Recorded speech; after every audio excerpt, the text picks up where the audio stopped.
It's hit 9:32, so I'm going to say just good morning and welcome generally to everyone. Um, Most of you, we have done introductions in the past, but for those of you that may be new, my name is Scott Tesh. I'm the city's budget director. And so welcome to the February meeting of the Citizens Budget Advisory Council.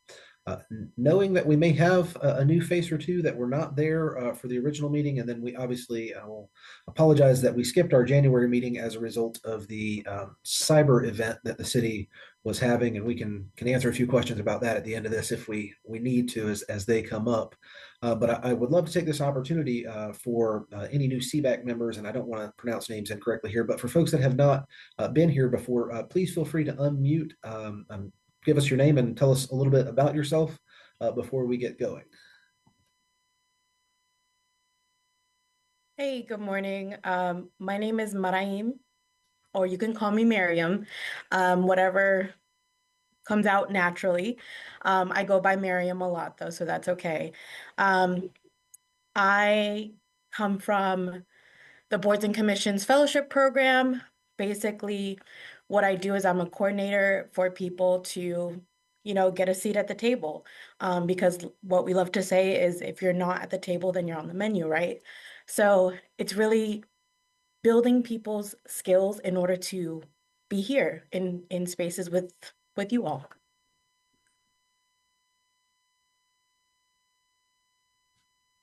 Thank you.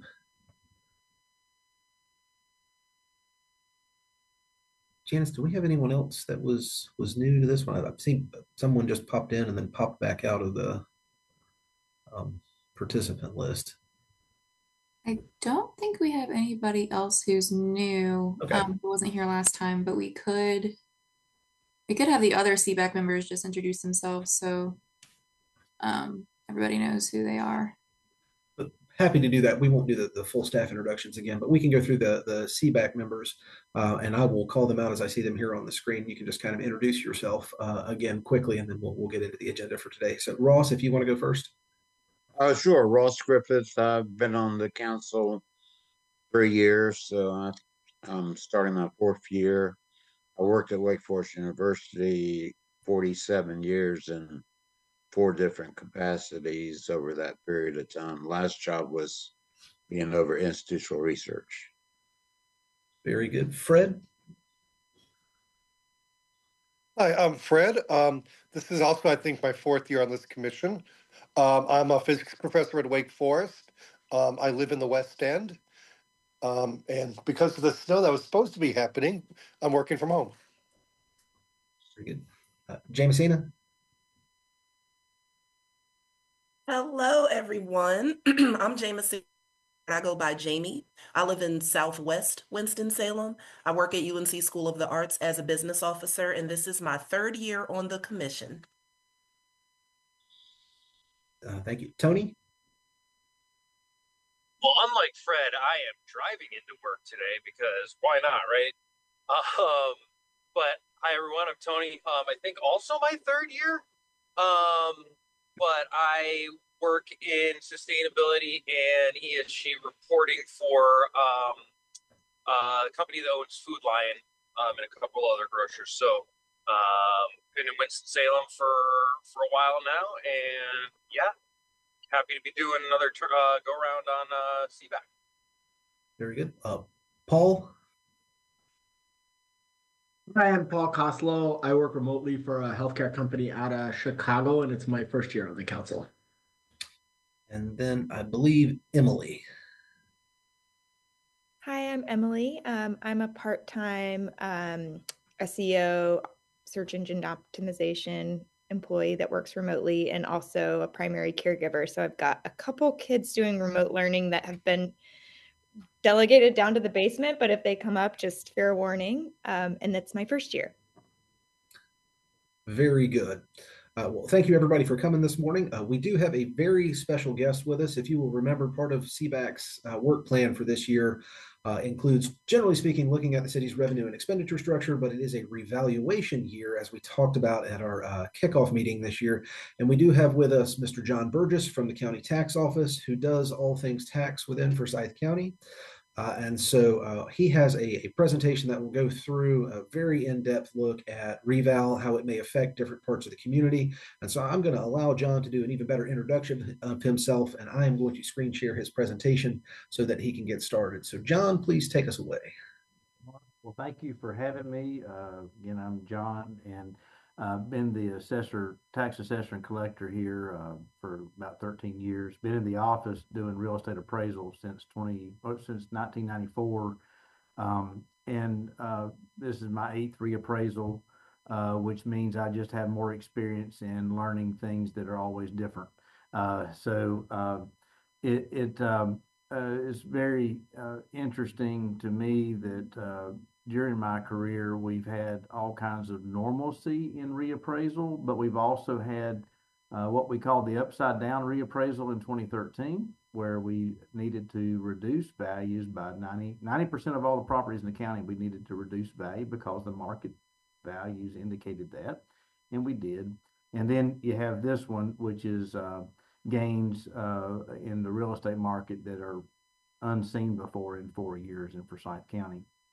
So anyway, certainly love to talk about property tax. I've had a longer presentation than the one I'll give today for the community, and so we go into even more detail about how and why we do reappraisals, but try to tailor this one a little bit toward what your focus is on with the city. So I have some city-oriented slides and things that I would think might be of interest to you.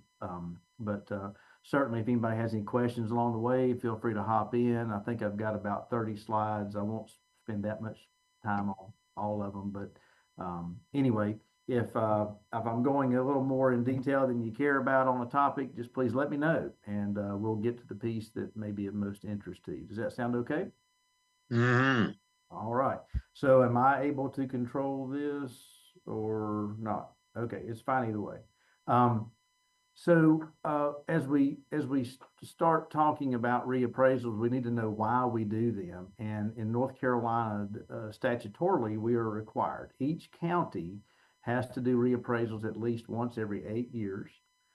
You can do reappraisals more frequently, and Forsyth County has been doing a 4-year reappraisal since essentially the mid-1980s. We do reappraisals totally with in-house staff and been doing more reappraisals than any other county in the state as far as with our own staff. The purpose, though, of a reappraisal is very important. And so in property tax, there's 4 types of property that are taxed. One is called personal property, and that's things that you may own, like a canoe or things like that. But it also is business equipment. So think of all the business machinery and office fixtures that businesses have. Those are all taxable as personal property. Another one that we're all very familiar with is registered motor vehicles. So that's part of property tax.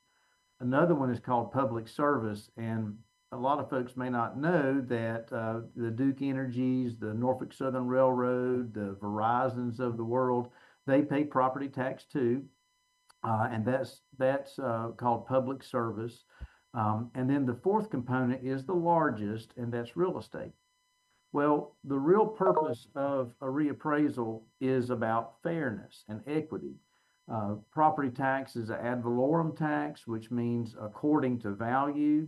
And so the principle of fairness in property tax is that the more you own something of value, you would pay more tax. If you own something of lesser value, you would pay lesser tax. So whether you like that definition or not, that is what property tax is. And so those first 3 types of property are valued every year at 100% of fair market value.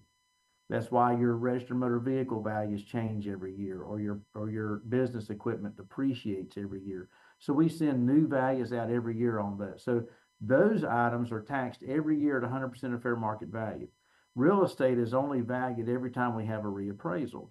So as we have a reappraisal and following that for the following years, the real estate market's always changing, and it changes differently for different types of property, and we know that. And so as you get further away from your reappraisal, your tax system becomes out of balance. It's unfair. People aren't paying their fair share. And so the only reason you have a reappraisal is that we have to bring the values that we have on our books that we are taxing real estate accounts for. We bring that into alignment with the current real estate market so that in the year of a reappraisal, no matter what type property you own, you're paying your fair share. So if we could go to the next slide, I've got a little graphic here. So 2021 was the last countywide reappraisal. So if you didn't do anything to your real estate property, we didn't change the value all 4 years. So when people, let's say that someone bought a $100,000 Corvette last year in 2024. Well, we valued and taxed them on that $100,000 worth of value, okay? In that very same year, someone bought a piece of real estate in Forsyth County for $100,000. But when you look at what we're taxing it at, we were only taxing it at about $65,000. So you see how that's not fair. And so the whole point of a reappraisal, which is my little arrow there in the middle, is to, in the year of the reappraisal, we now should have all people paying, regardless of the property type they own, they should be paying 100% of fair market value. That's the complete purpose. It's not about getting more money for your jurisdiction to spend. That's an independent budget decision. It's not based on that there's just more money to tax or more property to tax. Okay. Next slide, please. You can imagine that we have to have a lot of statutes that guide our processes. So one of the main ones is 105-283, which says that basically we are supposed to appraise all property at fair market value. So that's where that comes from. And then it goes on to define how do we know that we're doing that? Well, we're using in real estate, we use sales that have occurred between buyers and sellers in the market. We learn and analyze what people are getting for the money they're spending in real estate, and then we apply that understanding to all the properties in the county. And but at the end of the day, sale price of other properties is what we use to hang our hat on. And so, next slide. Forsyth County has about 160,000 properties in it of real estate. And over the last 4 years, there's been 30,600 sales that we use in our database to understand what the local market is telling us. There are other transactions we do not use. The North Carolina Department of Revenue produces standards of what sales we should or should not use in our analysis for reappraisals. So examples of sales we would not use would be properties bought or sold at an auction, properties that are bought and sold between related family members or related businesses, sales to and from a financial institution or a governmental unit. Those are just some of there's about 30 reasons that we don't use a particular sale. If there's not a reason to disqualify the sale for those 30 reasons, then it is therefore a qualified sale, and we use that in our analysis. And so that's the 30,600 that have occurred over the entire county. You can go to the next slide, and we've got a picture, I believe. There's the county, and all that green, those are those 30,600 dots representing those sales over 4 years. You can see the county is very well covered. You see that there are certainly areas of density there, higher density of sales. Well, that's usually because there's a higher density of properties, right? The properties are typically smaller in size, but you can see out even in Blues Creek, out in the northeast and up and around Spainhour Mill Road in the northwest, you see fewer sales, but there's also a lot fewer properties. And so we have plenty of sales to be able to understand the market. You can go to the next slide and you'll see these are the 2024 sales that occurred that we use in our analysis. So plenty of sales for us to understand what's going on in the market. as far as volume of sales, that is the highest total sale figures we've had in 4 years in a long time. We typically will run around 23 to 26,000 sales, and at 30,600, that's obviously a lot more. So next slide there. So our objective as appraisers is to provide an accurate value to each piece of real estate, and we also have to be fair and equitable. So what we mean is I should give you a value that you could reasonably sell your property for on January 1 of 2025. That's what we just sent out. Don't know how you feel about the values that we sent out, but that's our goal, is to be accurate. The second piece of that is we also have to be fair. In other words, I might be accurate on your property, but if you had it right beside of you, an exact, basically a replica of your house right beside of you, and I'm taxing that at a value much different than yours, then that wouldn't be fair to you or them. And so we actually have two standards to meet, which is accuracy and fairness, okay? Appraisers follow real estate markets. We talk about changing the reval. We change the tax values. Well, we updated the values in replication of what the market's doing. We don't know what the market's doing unless we're analyzing sales. Sales are things that have occurred. We don't appraise on what something might sell for in the future. We appraise things for understanding what something did sell for. We do use time adjustment and things like that to bring all sales relevant to a 1/1/25 date standard. We have tons of data to be able to do those time trend analysis, and so we use those. A lot of folks may not know, if you look at things like a value on Zillow or Redfin or something like that, that's your business if you want to do that or not. But where they get their base data is from tax offices like ours. And so someone on our staff, on current staff or past staff, has been around and measured every building in the county. There's a few exceptions. There's a few churches we hadn't measured, and there's a few, I think we gave up trying to keep up with Baptist hospitals building new towers every 2 or 3 years. But other than that, you'll see a sketch on every property. Well, that sketch came from us going out in the field and pulling a tape measure and that kind of thing. So we have a lot of data, certainly. The other thing that a lot of folks don't know is that we actually have to meet statistical standards with our resulting appraisals. I'll get more into that in a minute, but we're not just, throwing some value out in the world and seeing if it sticks. We actually have to have statistical standards that back that up. So we can go on the next slide there. Are we doing okay so far? I know it's kind of general and kind of basic, but I'm building to a story here. So I mentioned that the statutes talk about how we have to be at fair market value, right? And that assessment level being at 100% of fair market value.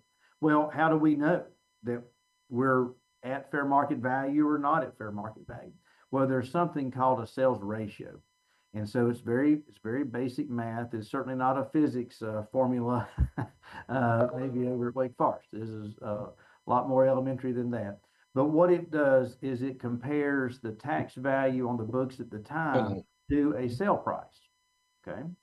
And so let's look at the example here that in 2021, we valued a property at $100,000, and in 2024, it sold for $155,000. When you do that math, you get a sales ratio for that individual sale at 65%, okay? So that's the individual sales ratio for that property. That's the assessment level at that moment for that property. Now, expand beyond that and think of groups of property. So we appraise by market areas in Forsyth County. 160,000 properties. We don't wave a magic wand and do all that at one time. We have 1,500 market areas in the county. We've broken down into smaller geographic areas of usually similar type properties. inside of those market areas, we're looking at, well, what are the sales ratio? What are the qualified sales that have occurred over the 4-year period? And then we look at the sales ratio at that time to let us understand what the market value is, the market level.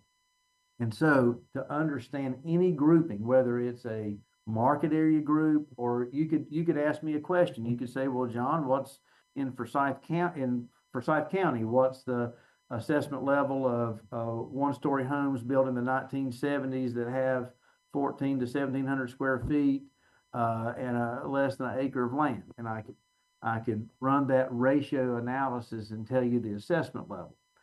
So when you can think of any group that you want to do, and I could tell you the assessment level.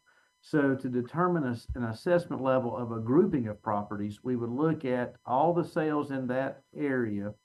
We would look at their individual ratios. We would line them up from smallest to largest, and we would take the median figure, and that is the definition of assessment level. Okay. So when you're thinking about that, that means the only way I can be at 100% of fair market value is I've got to have usually half of my properties. I'm either at 100% or a little bit lower than that, but I also have to have a corresponding amount at or above 100% to have a median of 1. Okay, that's how that works. So everybody okay with that little basic primer there? Let's go on to the next slide. And whenever we understand sales ratio and how that relates to an assessment level, we can now talk about our community. So here, I don't have it labeled, but this is Forsyth County. And so the assessment level at the end of each year, January 1 of 2021, I know that our assessment level was 100%. I know that because I looked at sales that were qualified in November and December of 2020 and January and February of 21, took all those qualified sales in the county and ran the assessment level, and it was 100%. Well, that was the goal of the 2021 reappraisal. That's what we hit. Now then, so we know we were right then by those definitions. During the year 2021 in Forsyth County, there were 9,728 qualified sales that occurred. And when I take the individual ratio of each one of those, and I take the median one, I line them up, low to high, take the median one, the assessment level was 85%. That's down there at the bottom, 85%. So from that, I can say that if you took all the property sales in Forsyth County, threw them in a bucket, analyzed them that occurred during 2021, our overall market increased 15%. We were at 100%, it's fallen to 85, which means it's a 15% increase. Okay. If you look at the next year's sales, we had less sales, but that's still a ton of sales in 1 year in Forsyth County, 85, almost 8,600. The assessment level dropped to 70. Well, the difference between 85 and 70 is another 15%. So you're able to say that the real estate market in general in Forsyth County improved or increased 15% per year in 2021 and 2022. We have never seen in our lifetimes that kind of growth in the real estate market in a 2-year period in Forsyth County. Now then, go on to keep looking at 23 and 24, and you see that while we still had plenty of sales to analyze, you see that the market continued to grow, but it only grew at about 3% a year. Okay? So the market's still improving in general, but it's going at a much slower or actually a more traditional pace, right? Everybody okay so far with where we are? And how we can, through understanding assessment level definition, we can make statements like this. Okay. Now, we don't appraise your property by looking at the county. You know, we're looking at smaller geographic areas of similar homes to yours and looking at those statistics. But I wanted to kind of talk about things in general form. If we can go to the next slide. Okay. So this is where we were with assessment level inside the city of Winston-Salem. So this is not countywide. And so if you were to take our 2021 era values and compare that in assessment level ratios with what was selling in the year 2024 and look at these groups, you can see that if I put all the residential properties, those that had buildings on them and those that were just raw land, if I put all those sales together and took the assessment level of that for 24 year sales, you see the assessment level is at 0.63. You can see that land, residential land only, did well, but it didn't do as well. It's at a 0.78% assessment level. So right there, that's telling me to get to 100% of fair market value, I'm going to be needing to adjust more on the properties that have houses on them than properties that are just vacant. You see how we can understand that?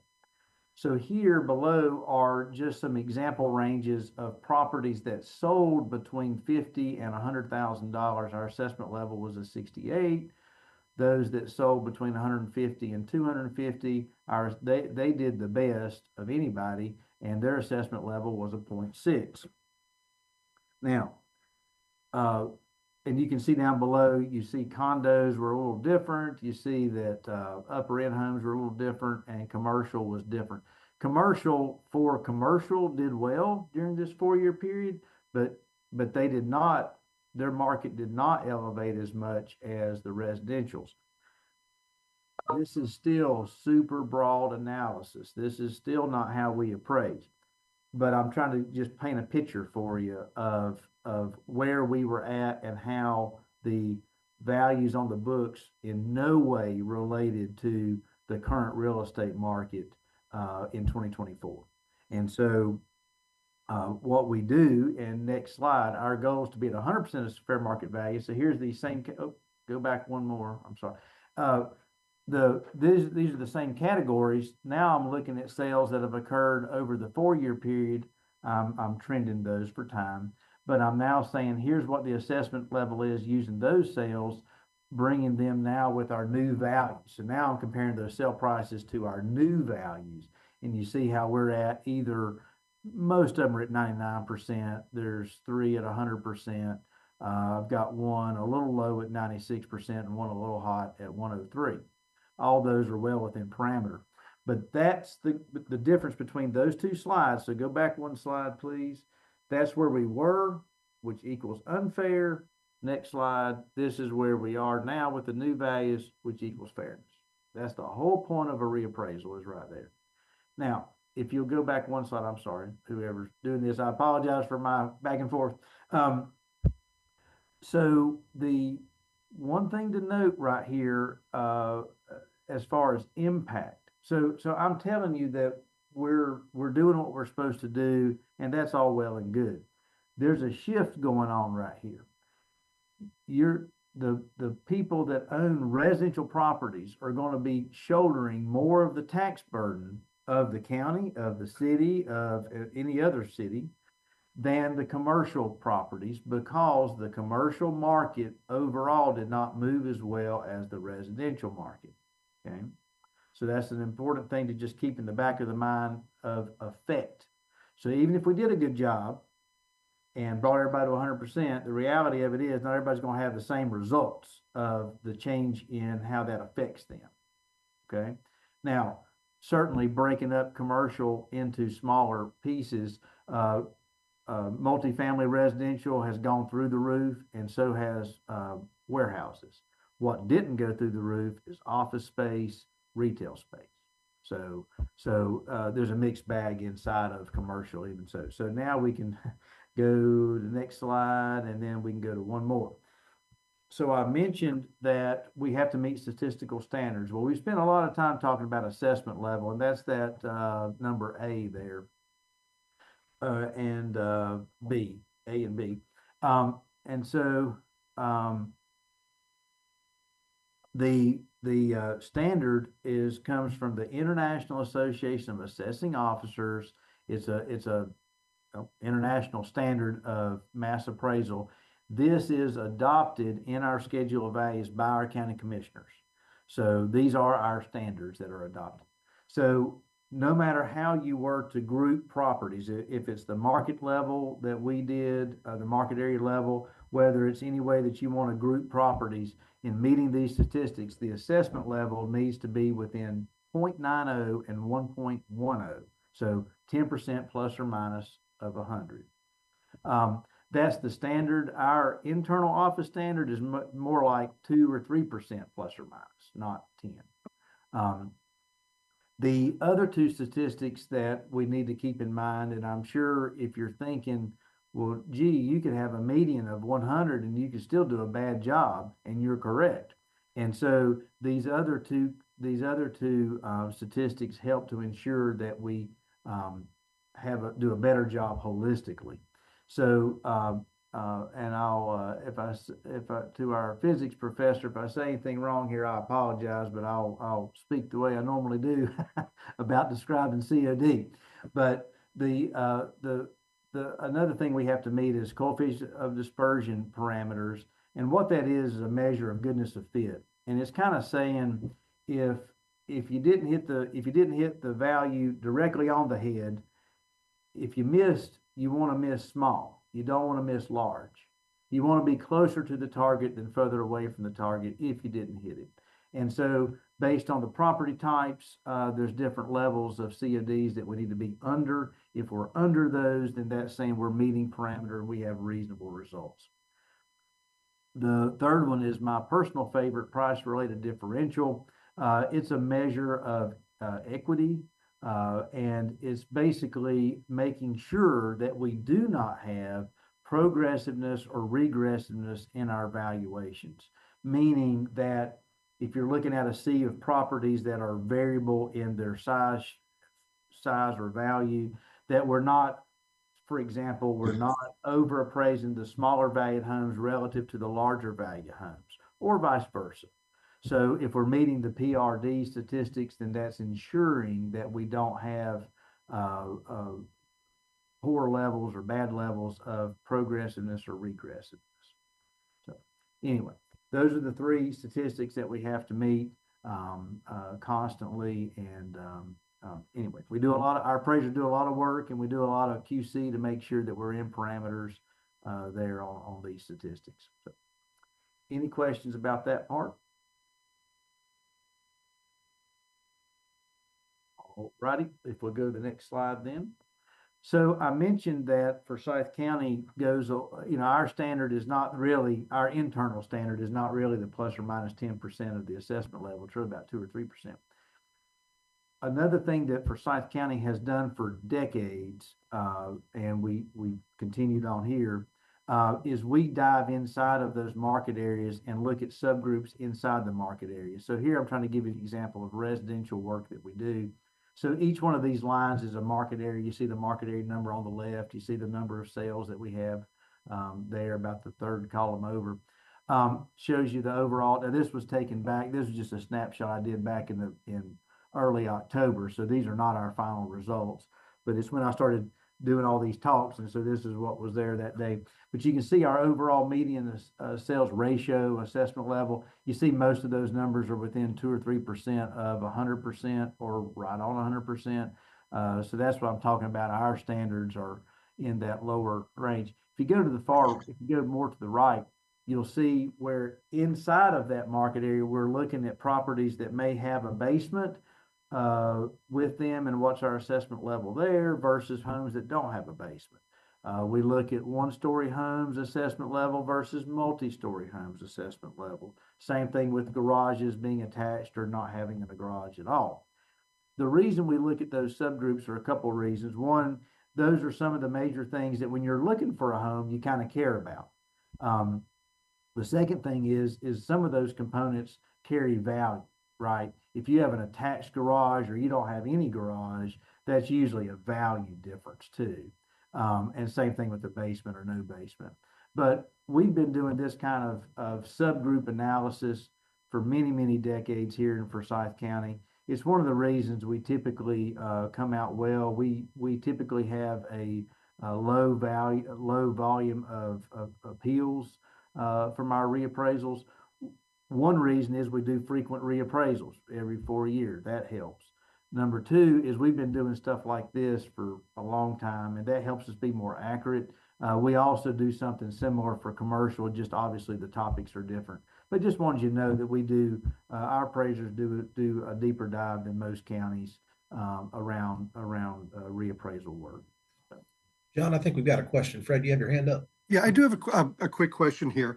Do you also do this equity review by appraiser to make sure that the appraisers are essentially doing equivalently good jobs? Oh, yes. Yeah. Number one, yes. Our quality control measures are every market area. So everything that the appraisers do is quality controlled 2 or 3 times and in different ways also. And I thank you for stopping me there a minute about quality control. There are market areas that are easier to appraise, and there are market areas that are much more difficult to appraise. It can be just as hard for us to get an accurate value on a $60,000 home as it is a $2 million home. And we spend just as much time valuing the difficult properties regardless of their value, because we need to be accurate. Everybody deserves an accurate value. And so the difficult properties, we will do this process twice. We'll run this process twice in a reappraisal year. The ones that are more easy to do, like townhome complexes, condominiums, very super homogeneous market areas that have very little variability in the housing, we'll do this activity once during a reappraisal method. Does that answer your question? Yeah, I just wanted a yes or no. That's fine. Yeah. Okay.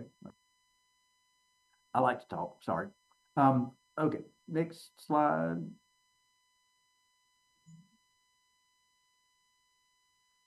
So just wanted to show you how this relates to how we follow the market. And so this actually is the market area of Saponi Village. Some of you may know it. It's it's in the southern part of Winston. It's off Darwick Road. Anyway, all the homes are been built out since the mid 1990s. So there's no new housing stock brought in here. This is all existing. And so I'm just showing you that every time we have a reappraisal, like in 9, 13, 17, that we're looking at sales that occur right before that. So in the 2009 year, we had 15 sales that occurred in Saponi Village. In 2008, they had a median sale price of about $95 a foot. We follow the market. Our value should be close to that $95 a square foot. Okay. So I think that's pretty, understandable. Well, so we just keep following the market. So remember in 2013, I said that 90% of the properties in the county dropped in value because that's what the market was telling us. Well, they did in Saponi Village as well. And so where should we be? We should have been around $82 a foot. Things rebounded some. We had a lot more sale volume for the 2017 reval, but market values went up. They didn't go up a lot. They went to about $86 a foot there in Saponi. So where should we be? $86. You see how things changed a lot more from 17 to 21, going to about $125 a square foot. Keep in mind, these are existing homes. No new houses are in here. So these are the same houses. And every time we have a reappraisal, they're also 4 years older. So, but you see how the price, the sales change over time due to the, supply and demand and other factors affecting the real estate market. So look so you think 125, kind of knocks your, sideways of the change. We'll look at the change now going for 2025. So again, our objective is to always follow the market, and that's what we have to do. We have to meet those statistical parameters, so we have to follow the market. Next slide, please. This is the county-wide. I said 160,000 properties. I meant to say 165,000 properties.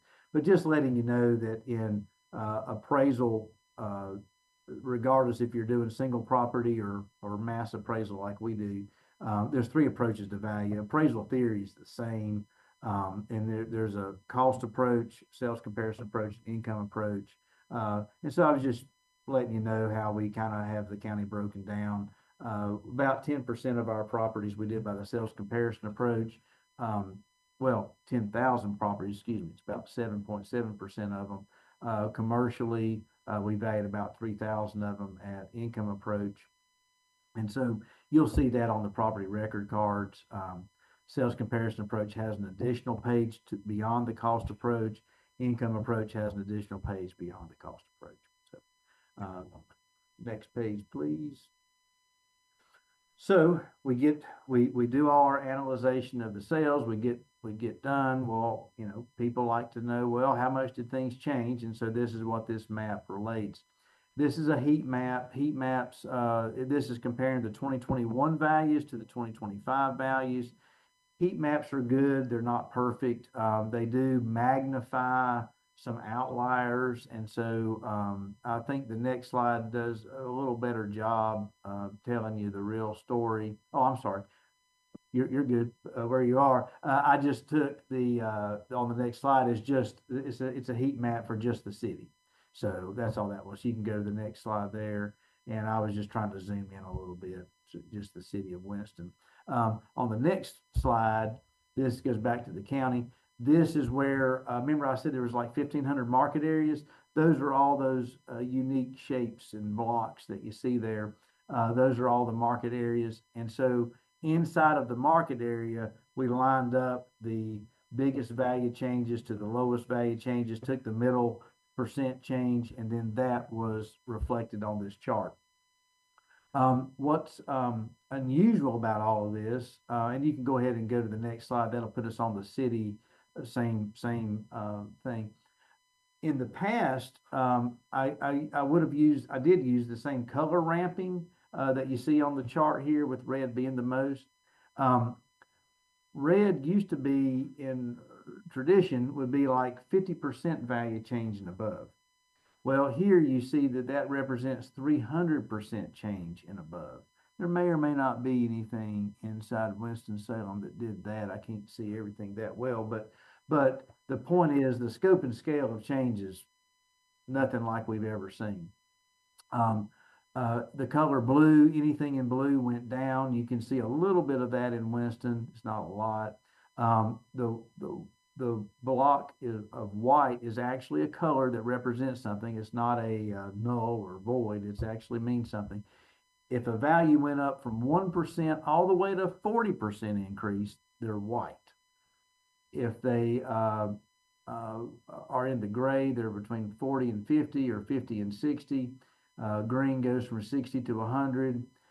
If you're in yellow and above, it's 100% increase in 4 years or above. I know some people say, well, why didn't you divide these up evenly or whatever? There's a little bit of a reason for that. If I were to look at all the properties in the county and do this change in value, the reason I have it broken down the way I do, the typical is 55%, which is right in between those two grays. And so I wanted you to kind of understand that where that is. So anyway, that gives you an idea of how things have changed. I think on the next slide, I've got a different way of saying the same thing. This is again inside Winston-Salem. Now, this is comparing appraised value. This may not be the value people pay on their bill. So what I mean by that is think of someone getting a tax relief for being a senior citizen. Well, the appraised value of their home might be $300,000. What we tax them on is going to be about $150,000 because of that program. What I'm comparing here is appraised value to appraised value. So don't think about what they're paying on. Think about how we valued it. That's what I'm reflecting here. So it shows that in Winston-Salem, and these numbers held out pretty similarly for the county, that the largest group that you see is between 60% and 100% increase is 36% of the properties.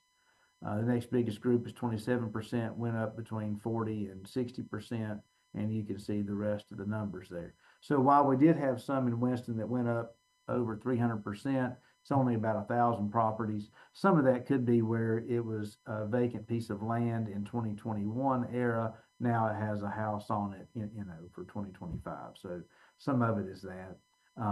Some of it is, a condo that may have sold for $70,000 in 21 is now selling for $300,000. So it works both ways. but certainly never have shown any kind of increases like this. Very, very historic. So next slide is now we're getting everything that we've talked about so far was talking more about what we were seeing as appraisers, what our job was, what the focus of a reappraisal is. It was that kind of genre, right? So now we're going to flip a little bit and get into more about what budget folks, your committee, more what the elected officials look at as well. So one of my other jobs in this process is every year I submit to the county and all the municipalities 3 tax-based estimates. My first one is coming up soon, Scott, March 1st. I know I'm nervous about that myself. March 1st and then April 1st and May 1st. So those are the 3 tax-based estimates I give. And then those are used to whatever the municipalities or county want to use them for, but that's something else that our office does. Now then, I want to talk about something called the revenue neutral tax rate. And this is something that the General Assembly requires of all taxing jurisdictions, of municipalities and counties anyway, during the year of a reappraisal. Okay, it is intended to help with transparency for the public in the tax rate setting process. So I may be telling you something you already know, but it's a good opportunity to still talk about what the revenue neutral tax rate is. So I'll take a shot at it, Scott, and if I you want to add on or subtract from my definition, feel free. But essentially what that is it's saying, well, the year before the reappraisal, you already had needs in your jurisdiction. You already looked at the tax base at that time. You looked at your budgetary needs, and from that, you developed a tax rate. Okay. Well, which means you developed a budget, right? So just because we did a reappraisal doesn't mean you have to shift your needs, right? So it's saying in the year before the reappraisal, what was the amount of money that you actually needed to take in through property tax? Then it says, well, we're going to let you add a little bit to that because you have natural growth that occurs anyway through new construction or new people moving in and bringing their expensive car in that we tax. Things like that grow the tax base through just new accounts or a new thing being built. So in Forsyth County, I don't remember the cities, but we're going to take a look at the last 3 years of growth and average that out, and you get to hold on to that typical growth. In the county, that was around 2.4% a year, I believe, was our average growth. So it says, what did you need revenue-wise through property tax last year?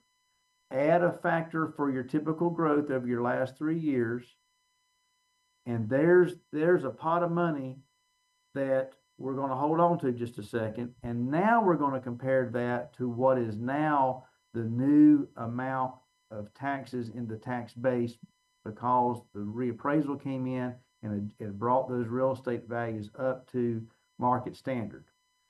Did I do okay with that, Scott? You did well. I've got, once you get done, John, I've got about 3 slides and we're going to show the actual calculation methods and how SOG has their parameters for it. For our perspective, the county grows at about 2.4. The city has average growth was like 2.17. So we're slightly below the county. Gotcha.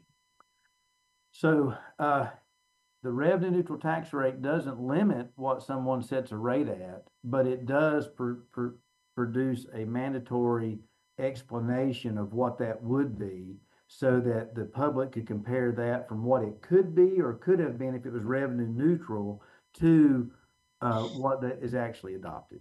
So next slide, please. So this is, now here we're going back to the county. So this gives you a little bit of a graphic example. Remember I said in the beginning, there was 4 things that we tax. So the green is IPP or business personal property. Gray is registered motor vehicles. That little gold band is public service, and the blue is real estate. The top graph is the current year that we're in physically now.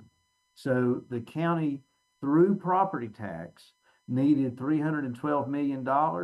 Well, our total taxable base was 46 billion in the county. And so that gives us a tax rate of 67.78. And that is what the county's tax rate is.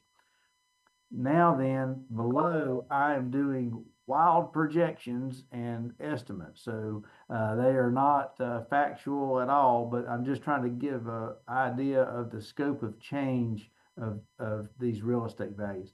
So in the upcoming budget, we're going to be able to tax more money because of the correcting the real estate values. Well, you see that I'm estimating for the county that business personal property grew a little bit, registered motor vehicles grew a little bit, public service so tiny I didn't even estimate any growth there. But look what real estate did. It went from 36 billion to 55 billion, again, broad estimate here. So now then, the little gray box at the bottom, I'm saying, well, what if from property tax we needed a little more than the 312 million we needed last year? We needed 327 million, which I have no clue what we need, but just throwing that out there. But now we have 65 billion to tax. Well, what would that be for a tax rate? And so in my gross estimation, I was coming up with about 50 cents tax rate as opposed to the 67. So that gives you an idea. Like Scott said, he's got more specifics for you on your potential revenue neutral calculation. But I wanted you to see how what should be happening with this kind of growth in your tax base being recognized, there should be a significant drop in the tax rate that are being charged. Okay. Next slide, please. So this is just Forsyth County's tax rate. Forsyth County's had the same tax rate the last 4 years. The 4 years previous to that, it would have been the same all 4 years, except we did two things. Had a teacher crisis there during COVID. Commissioners added a penny to the rate to help pay for some additional supplement. When you start paying it on the courthouse behind me here, that was 2 cents. The following year there, the sales tax took over, paying that additional supplement.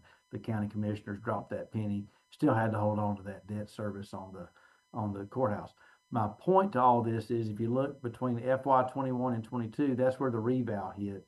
And so as the values back then, the taxable base expanded. You see that the commissioners are able to drop the rate because, you know, they didn't need more money, right? They were able to go right at revenue neutral there. Next slide. So this one is one I was just looking at and made this real fast. I apologize, my graph making skills were not on full exhibition here. Did it last night, but I wanted to show you how the tax rate has changed since 2008 to 2024.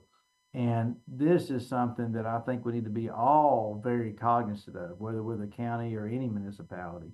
So the county rate history is in blue and the city tax rate is in red. So I think the graph says a whole lot there. One of the things I think that is of interest, and Scott, you could correct me, but I believe I'm accurate. There are very few major cities in North Carolina that have a tax rate higher than the county rate, I believe. Yeah, so in terms of the major cities, Winston-Salem, Greensboro, and High Point tend to stick together in this area. But if you were to look at the rates of a Raleigh or Durham after their reval cycle this year, or Charlotte and Mecklenburg County, their rates are significantly lower. Charlotte's in the high 20s or low 30s, Raleigh's in the 40s as well. But again, that goes back to the value of the buildings there being potentially 2 to 2.5 times what they are here. So next slide, please. So on the next slide, I just randomly picked this property, 2881 Monticello Drive. the reason I picked it was because their value change from the 17 era to the 21 era was about the typical at that time. And also their value increase was the typical from, I'm sorry, from 17 to 21 and then 21 to 25. They were pretty much in the typical range. And so I was just picking a house. So otherwise, nothing special about the property. But I wanted to also show a graphic of how the amount of taxes someone pays in real time looks to them over those years from this case from 2010 all the way to 2024. And so again, I think the graphic says a lot there. Related to all this is the next slide, and that's value. So this is that same property. So I know it's anecdotal. I'm picking a property, but again, I picked it because it would have similar increases from 17 to 21 and 21 to 25 as typical. But I wanted to show you what we're really looking at here is you see how all these other reappraisals, 2013, 2017, 2021, you see how while the values moved around, they weren't going very much out of line. And you see what's happened between 24 and 25. So when you talk about revenue neutral, it's very important what that means, but that's really talking about the jurisdiction as a whole, right? That's all that is. And so when you have individual properties going up 100% in 4 years, and even if you achieve revenue neutral tax rates, those folks that went up 100% in 4 years, they are going to pay more in property taxes to the county or municipality, even if you hit revenue neutral. My point to all that is that's not necessarily wrong. That's fair, because if they're paying their fair share, right? If we have their property valued right, they're paying their fair share. But what I'm trying to say is the impact can be significant. And if our commercials as a group did not do as well as the residential, more and more of the burden of this reappraisal places our tax burden on the individuals, the homeowners. So I just want to make sure that even if you achieve revenue neutral, you're going to have very differing impacts on people's pocketbooks, the county and the city. So I think it's a place that we need to be very cognizant of that. Even if my value is accurate, and even if this is fair, it still has a ton of impact. And so that's I guess part of my message, if I'm allowed to say that message. But that's part of my message. That I say to the county and anybody else that any other municipalities that care to invite me to talk. So anyway, I do have a couple other slides, but you don't need to go there, Scott, or whoever is doing that. It was just some other pie charts and things. But that is what I had for you, and hope that was in the ballpark of something helpful to you to consider, and be happy to answer any questions or comments. So I will say from my perspective, John, the things that you didn't share here, the last 3 slides, are the beginning of the presentation that I have. And so it was going to be a perfect segue into what I was doing. We will continue into that. But if you have any questions for John in terms of process, appeals, whatever it is, this is your one opportunity to have the county tax assessor right in your hands so that you can ask him anything that you would like. Like I said, I've got 2 or 3 or 4 slides where we're going to talk a little more in depth. John spent a good deal of time talking about the appraisal process itself and led kind of into that budgetary process. And I'm going to lean hard into the budget process. But before we do that, if there's anything else that you have for John, please feel free to unmute, raise your hand, and ask him. Otherwise, John, once we go to the budget part, you can hang around if you want to, but you don't have to. Fred? Yeah, I've got a quick question for him. That map he had where he showed the city and he showed essentially the ranges of property increases by area, is that public anywhere? Yes, so I have a full presentation on the tax administration website. Go to Forsyth County website, go to tax administration, under general info, under 2025 reappraisal. There is a link to a presentation, PowerPoint presentation, and it has my slides and a written out explanation of each one, and that data is there. Okay, I'm sorry. I'm at the Forsyth County Tax Administration page. Where do you go next? General information. General information. Oh, general info up top, maybe. Okay. Yep. And then underneath that is 2025 reappraisal. There we go. And then reappraisal presentation. There you go. Okay, thank you. Mm-hmm. And Fred, if you're already there, if you want to drop that in the chat for everybody else, feel free to do that so that everyone else can click on that link and get to it if they'd like to as well. I can't really because since I'm at home, I have a computer without a microphone and camera and my phone. So I can email it to people, but I can't really. I'll email it to the group. I'll drop it in the chat if you want. Okay, I'm cool, on it. thanks. Mm-hmm. Very good. Thank you. Any other burning questions for Mr. Burgess before we, like I said, we're going to pivot a little bit, talk a little bit about budget, and then very specifically what that revenue neutral tax rate or any other tax rate might look like as a result of, we'll specifically talking about the city, but it is necessary, I think, and I've had a few phone calls, and John, I've put a few people your way to answer some of the questions, but one of the more important things that I think folks need to realize is there is both a city and a county budget. Both of them rely very heavily on property taxes, and there are two separate, completely separate budget processes under which the county sets a tax rate and the city sets a tax rate. So when John showed you that chart of what that property on Monticello was paying, the county board sets the county rate and the city board sets the city rate. And those two are independent of each other, but your tax bill that you get from John is going to have both of them together, along with when he does R&B, other things too. Anything else for John? Otherwise, we'll say thank you. And like I said, John, you can hang around if you want, or you can get back to county business. I'll hop off. I did want to mention one other thing, just for your own personal edification. Our values hinge on sale data. And so I wanted to just make sure that everybody knew that all the sales that we used in our database is available online. So there's multiple places you can go. You can go to Forsyth Sales. All of this is on the tax admin website.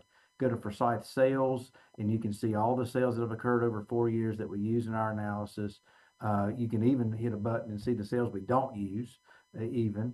And then there's a new application we have called Tax Property Portal that works well on your cell phones. You can look up everybody's record cards. You can look up past bills. But over on the right-hand side in the middle banner, it says, there's a little button that says Other, and it says Market Area Sales or Area Sales. You can click on those buttons and you can see sales properties that have occurred over the last 2 years in your market area or nearby. So I just want to mention that to you for your own personal fun. All right. Thank you, Mr. Burgess. That was really helpful. Also, Mr. Burgess, I've been going through my property report card as you're going through your presentation, and you answered a lot of questions for me. So thank you. Thanks. Thank you all. All right. Thank you. So I will say, unfortunately, I do have 2 or 3 more slides here, so I'm going to pop something back up here. And again, we're going to transition to kind of CBAC's role in thinking about budget. So I'm going to talk about this conversation again. The city's going to set a tax rate. The county's going to set a tax rate. John did a very good intro into, and I'll show you some of this in some of the slides. The revenue neutral tax rate is something that is required by state law, and the city manager will print it in his message that is in the proposed budget to city council that will come forward in May. It is a state requirement to show, and we'll show the exact calculation for it, what that revenue neutral tax rate looks like, which really just means, as John was explaining, what would the tax rate be basically to provide the same level of service at about the same cost it was the prior year. Knowing that costs increase and all of that, that's why you set a tax rate every year. So I've got a few slides here. I'm going to talk about kind of the city's revenue structure at a super, super high level, which we'll come back to in much more detail later for you next month, and then talk about through what that tax rate and bill kind of looks like, and what that discussion from a policy perspective is going to be for the city council over the course of the next several months as they go through that budget process. So hopefully everybody is seeing this. When we talked about overall structure for the city and or the county, property taxes are the single largest revenue source for both the city and the county. The pie chart that you see here with the little blue explosion over to the right is the different types of revenue categories that we have. And you can see property taxes being 31% of our total revenue structure for the city. So that includes everything that we do, which includes water and sewer. So when you see the orange piece at the bottom that says charges for service at just over 29%, our water and sewer fund is a county-wide utility, actually, and is also in the range of about the same amount of property taxes. But if you look at over to the left, that second bullet point, our general fund, more than half of general fund activities, which we'll go into more detail as well, but think of that as your basic services of sanitation, recreation, police, fire, all of those types of things are in our general fund. And property taxes are more than half of general fund. All that to be said is the property tax is the largest revenue source that we have, both for the city as a whole, but then also for a lot of our general purpose operations. More specifically, property tax also, in addition to the general fund, supports our transit fund very heavily, as well as pays down debt service. So when you see our debt service fund, all of the general obligation bonds or other types of debt issuances we have for general government activities are paid for out of a special fund, and we have part of the tax rate allocated to that. So the city's current tax rate is 72.5 cents. And you can see the breakdown here. The vast majority of that does go to the general fund for general purpose operations and services. But again, roughly 10% of the tax rate goes to the transit fund. The rest of transit funding is heavily supported by federal grants. And then again, that debt service fund, which is actually approaching in the 15% area for all of the debt that we've issued. Generally speaking, the city issues 20-year debt. Interest rates vary a lot, particularly over the last 10 years. You've seen mortgage rates go up and down. So bond rates for municipal bonds do the same thing. We generally pay a little lower rate than mortgages. But we've issued debt over the course of the last 6 or 7 years as low as 1.25% and as high as, I think, just over 4.25%, 4.5%. But that's kind of what the property tax gets used for. So John talked about this revenue neutral tax rate, and he had his slide for it. And I'm going to show it in a little more detail just for the city here. And so what you have on the left is a table of the actual values and calculations that we're doing.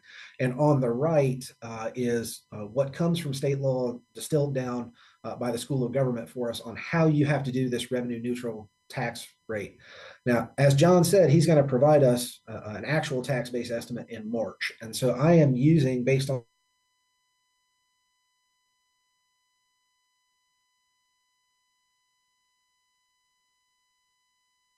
the real estate market has moved as much as 50 to 55%. The reason you see a total of 42 is those other three types of values that we have for property taxes: your registered motor vehicles, your business and personal property, as well as the public service companies. They usually grow in the range of 2.5% to 5%. So you've got part of it that's going to grow at 50%, and part of it that's probably going to grow in the 3% range, which gets us to a net of about estimated 42% growth.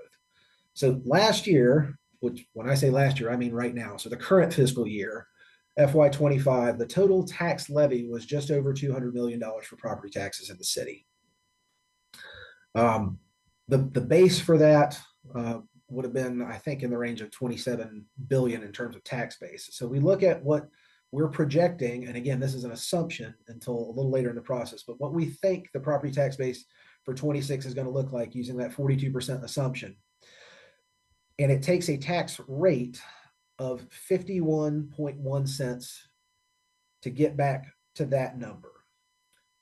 Again, as John told you, we adjust it per state law based on the average growth since the last revaluation, which for us is just under 2.2%, giving you a revenue neutral rate of 52.2. And if you remember from a couple of slides earlier, the current rate is 72.5. So realistically, what the city council is going to be looking at from a policy perspective as an average tax rate across the entire city is the new real estate values will produce a tax rate with no other changes and no other service level needs. That is a rate that is roughly 20% lower than what the current, or 20 cents lower than what the current rate is. As John was talking about, this is unheard of in local government in North Carolina. We are normally talking about revenue neutral tax rates that are a few pennies. Sometimes you get to the 6 or 8 pennies level. 20 cents is really an aberration. I'm going to stop here and say the city of Winston-Salem, Forsyth County are not the only jurisdictions that are dealing with this. We are hitting a 2020, what John calls 2025 tax appraisal. So taxes are done on a calendar year. It will be for the fiscal year 25-26 budget. We saw Guilford County did their reval for the fiscal year 24. They saw values in Guilford County where their revenue neutral tax rate was 13 cents below. And in Guilford County at that time, they did not drop their rate at all. They left it where it was. What that effectively means is that they increased the tax rate by 13 cents that following year. A lot of times what cities and counties are struggling with is that balance of what is the burden, how do we raise the tax rate versus what are the service delivery needs. And sometimes you'll see cities or counties try not to raise the rate and then capture more of that growth during a revenue neutral year from a political stance where it's not quite as, you can say, the values have gone up, so has inflation. There's all kinds of different justifications that you'll hear for this. But the idea here on this slide is to show you it is going to be the revenue neutral rate that we produce is going to be drastically lower than what the current rate is. Again, estimated 20 cents right now with that little bit of growth that we see historically. Now, when council's setting the rate, I'm going to drop down to the bottom of this slide and iterate. Per state law, the tax rate must be applied universally across the entire jurisdiction. If your valuation went up 20% or your valuation went up 100%, does not matter. When the city council sets the tax rate, that tax rate is going to be what is applied against your value to create the tax bill. And they do not have the ability, multiple people ask this, we cannot tax part of the city at one rate and part of the city at another rate. There are individual, as John talked about, there are exemptions and exclusions. The most notable one that he talked about is the elderly exemption, and there are specific criteria for it. There are different ways that you can reduce your tax bill outside of this, but that tax rate has to be applied universally across the entire city. There's no question about it. So as John was talking about different growth rates, I put this table together to show you 3 different houses. He grabbed 3 or a couple of actual houses in some of his examples, but I've got 3 scenarios essentially.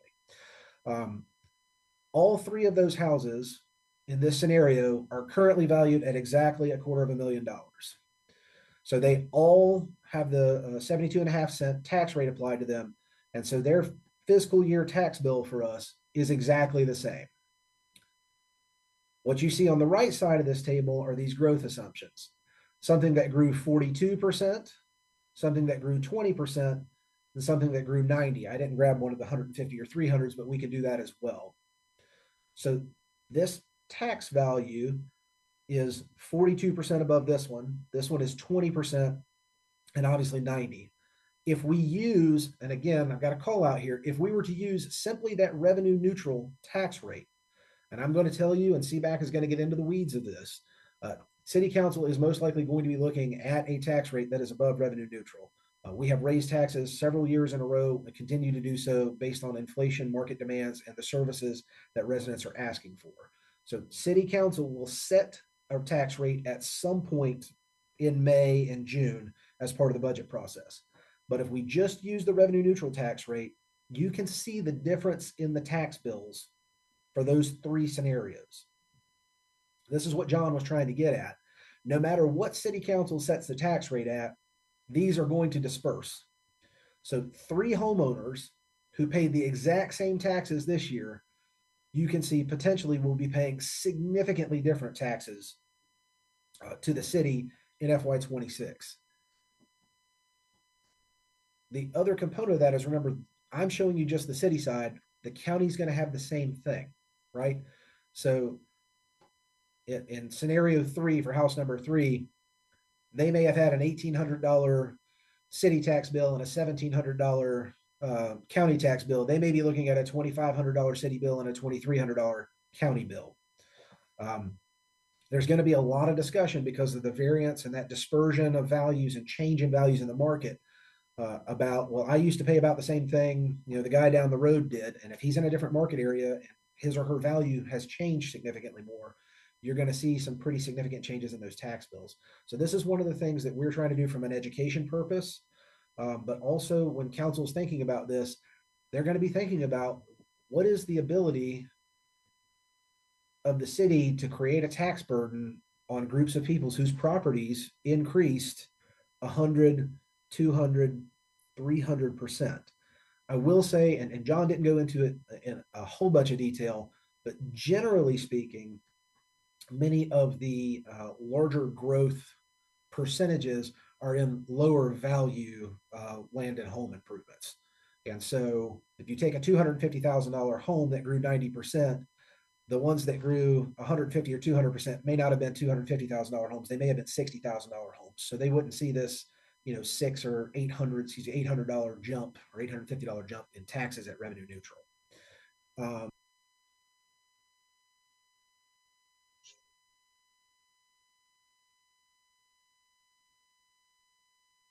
Bill again might look like at revenue neutral. If council goes above revenue neutral, then all of these numbers just move kind of a little bit more based on whatever they set the rate at.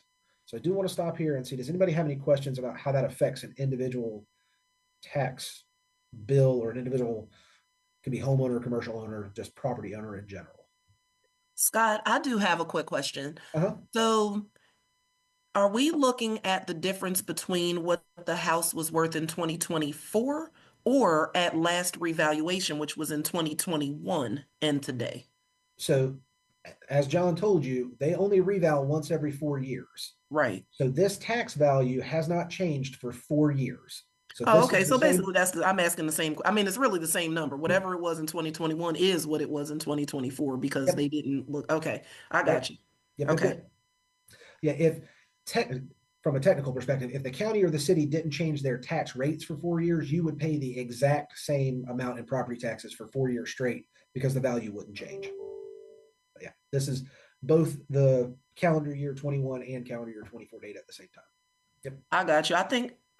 Okay. Yes, I understand. I think the question that I meant to ask, I think the way that I said that was not exactly what I was thinking.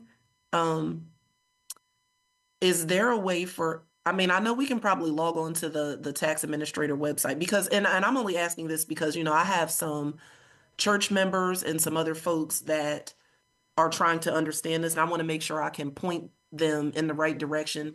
They can log on and see what what their property was valued at last year, for example. They can get that on the website if they can't still find that letter from last year. And then they can look at what the letter they just got and kind of see what percentage, because looking at my letter, it doesn't tell me your property went up 20%. Like it tells me what it is now. It doesn't say, and this is a 20% increase from the last value. That's the piece that people are going to have to kind of look up to see, right?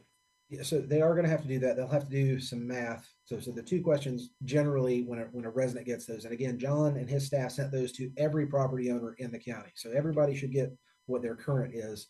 If you don't know what your tax value was before the reappraisal, you can go look it up online or have somebody do that for you. All of the tax cards, you can actually drill down and see the actual tax bill itself from last year too. Yes. Okay. But yes, it'll be both. The two questions are how much did it increase? And then in John's world, also, how close is it to what you think the market really is for your house? I'll use myself as an example for this. For a personal reason, I had to do a refinancing of my house recently. And so I have a relatively recent appraisal of my house. I know about what it's worth. John did an absolutely wonderful job getting very close to what the appraisal cost of the house is. I also track what it's selling, what houses sell for in the neighborhood. But that's generally, I've taken quite a few calls. Generally, the two things is how much has it increased and how close is it to the actual market. And in many cases, as John showed you, they've gotten pretty close to actual market. But again, this to hammer the point home, as we talk about the revenue structure and we talk next month about expenditure growth and those types of things, you're going to see that there are always more needs than there is resources or are resources. So as council thinks about a property tax rate, you're going to see a lot of people's tax bills who change, even if the rate itself doesn't really change that much from the prior year, adjusted for growth. Just because so many of those property growths, instead of the difference being 6 and 10% like it's been in the past, it may be 50 and 100%. So again, I wanted to hit on this. I would tell people, as you're talking in the community and you're helping us kind of get the word out, if someone has a question about that thing they got in the mail, call the county tax office. They are the experts. They did the work. They can answer those questions, and they are the people from whom you would have to request an appeal. If you call the city to ask about your county tax card and reappraisal, we're going to say, thank you, but call John. A lot of the questions I'm getting now are, and I want to make sure everybody understands this, they have gotten this in the mail, and I've gotten something that said, you have changed my tax bill. And that is not true, right? The tax bill is set when county or city and or county set the tax rate. That tax bill for the following year is set. It does not change. Those bills went out in September. They were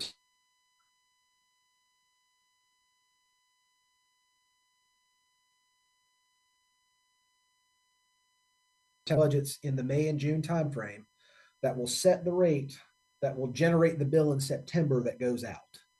So when people say, oh, you've changed, I'm paying so much more in taxes because of this, there's no way to know what you're going to be paying in taxes next year because the rates for next year haven't been set yet. That's one of the very important message that we try to get out is it's a twofold process. There is a reappraisal that the county tax office has done, and then the setting of the rate comes later. We are going to talk as a group very heavily about some of the expenditure pressures that we have on our general fund budgets and some of our other tax supported budgets as part of this year's CBAC work plan. And you'll be able to dive in and look at, well, what does it mean to be revenue neutral? What does it mean to have to pay for merit, COLA, and benefits expenses that are on top of that beyond organic growth?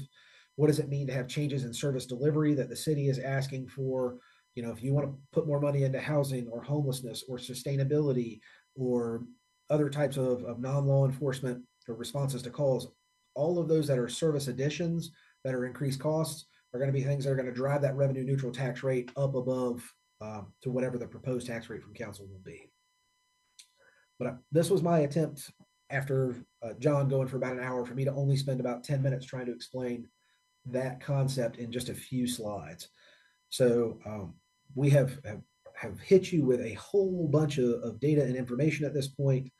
I would say, Fred, is your hand still up to ask a question? Actually, as question/comment, last year we looked at the fire department quite heavily. I suppose this would be a time to actually see if money could be spent for the fire department to raise all the needs that they or some of the needs they had. So as part of the budget, and I'm happy to go back last year, Fred, there were 2 or 3 of those recommendations that actually made their way into last year's budget.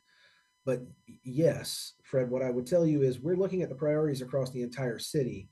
And as people are seeing their tax bill potentially increase, that's going to be the question. What is the priority across the organization?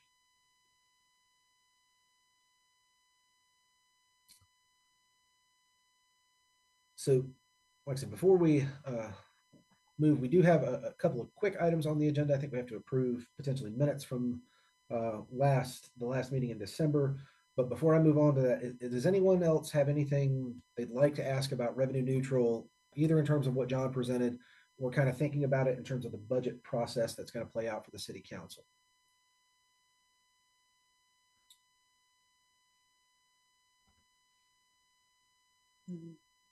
Seeing no one raising their hand, I will say we have touched on this subject pretty heavily. And again, we will come back and talk about revenue structure and expenditure growth and all that kind of stuff in much greater detail next month. Janice, did we send out everybody got the minutes in advance of this meeting? Yes. Okay. So is Tony around? If not, Doesn't look like he's hopped back in yet from his call. okay. God, I can do it. Okay. So Jamesina, if you would like to take a motion to approve the minutes from the December 18th meeting, we can do that. Sure. At this time, I will entertain a motion to approve the minutes from our last CBAG meeting. Seconded. Okay, seconded by Emily. I'm sorry, motion by Emily. We need a second. Second. Okay, is that Fred? Yep. Seconded by Fred. Okay, we'll take a vote. All in favor, you can either thumbs up or you can audibly say aye or yes. Aye. Yes. Aye. Okay, it looks like motion carried unanimously. Very good. Thank you. Next thing on the agenda here, review updated schedule for future meetings. So again, I will apologize that we missed a meeting last month. The vast majority of city staff at the time this meeting was to take place had connectivity issues. Some didn't have access to email. No one in the city had access to their shared or personal drives. We didn't have access to the finance system. And so if you have been plugging along locally with any of the news media outlets, we did experience a cyber event that took the city's core networks offline for the better part of a month. And we are still building back many of those applications and some of the infrastructure in place to get the firewalls up necessary to get back to full operating capacity. So we will, in the next couple of months, probably be pushing 2 of those meetings together at some point. I'm going to work through exactly how I think that would work best for you. But in terms of the next meeting,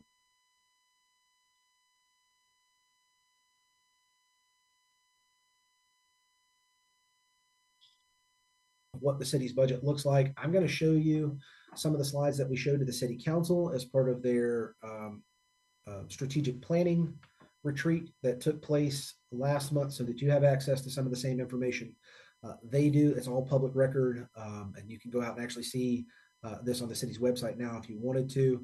But we are going to spend some time diving into talk about, like, what does a base budget for the city look like? How have we changed over several years? John has showed you that the tax rate for the city has changed even in those years since the last reval. And to some extent, I think it is necessary and proper for us to show you what those expenditure categories that are supported by the tax rate and those changes have looked like, what we've been dealing with.